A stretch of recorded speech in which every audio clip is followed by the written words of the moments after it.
Subscribe to our channel and press the bell icon to never miss an update. Hello and welcome to another episode of News from the World of MBA. In today's episode, I'll be talking to you about placements at a new IIM, what MBA aspirants think of an overseas MBA in 2021, and the GRE scores it takes to make it to the world's top business schools. So let's dive in.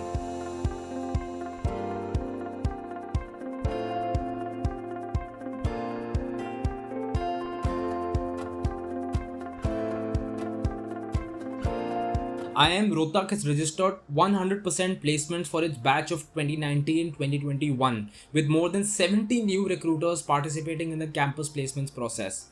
The institution has witnessed a 75% increase in the participation of new companies, including pre-placement offers. This year, the highest salary at IIM Rohtak stood at 22.8 lakhs and the average salary stood at 13.74 lakhs per year. The median salary for the batch stood at Rs 13.50 lakhs. The average of the top 10% of the salaries stood at 20.29 lakhs, and of the top 25% stood at 18.23 lakhs, and of the top 50% stood at 16.87 lakhs. This year, marketing was the most sought after domain for the batch, with about 39% of all the offers being made for jobs in the marketing domain. The roles that were offered include brand manager, market research analyst, product manager, marketing consultant, and business development managers. Some of the prominent recruiters included ICICI Bank, Tata Steel, India Mart, Authbridge, Diaspark, and Blackhawk. Over 38% of the batch was placed in the consulting domain. Companies like Xiaomi, Gamasec, Diaspark, Fable, Genpact, and ZS Associates and Mindtree showed interest in offering jobs for the first time at IIM Rohtak. You can read IIM Rohtak's official placement report on the institute's website.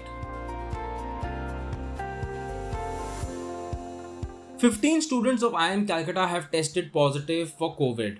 The infected students have been kept in the isolation ward created in the facilities that were earlier used to house executive program students. Of those infected, 5 are women. At present, there are about 700 students present on the IIM Calcutta campus. These students returned in December of 2020. Though students are on campus, the classes are still being held online.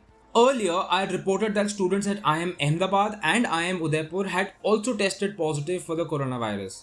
The fact that the second wave may actually be worse than the first wave indicates that it may be possible that the incoming batch of 2023 and the current batch of 2022 will be pursuing their MBAs online. Which begs the question, is it even worth joining a business school this year if the MBA experience is going to be online? What do you think? Let me know in the comments. When the pandemic struck hard in 2020, a lot of overseas MBA plans for international candidates were disrupted. Candidates, including those in India, had actually deferred their MBA plans to 2021. Now, unfortunately, with the second wave of the pandemic hitting the world, are international MBA aspirants giving up on their plan for an overseas MBA? Not quite.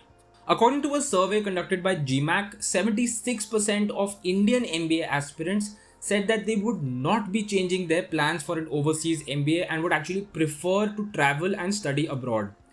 About 21% of them said that they would consider a business school closer to home, but what's interesting is that only a meager 5% of the respondents are keen on doing an online MBA.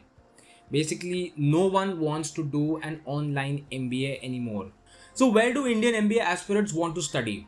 As per the survey, a whopping 66% of the respondents want to study in the US, which makes sense since most of the top ranked business schools are in America. The next destination of choice is Canada, followed by the UK.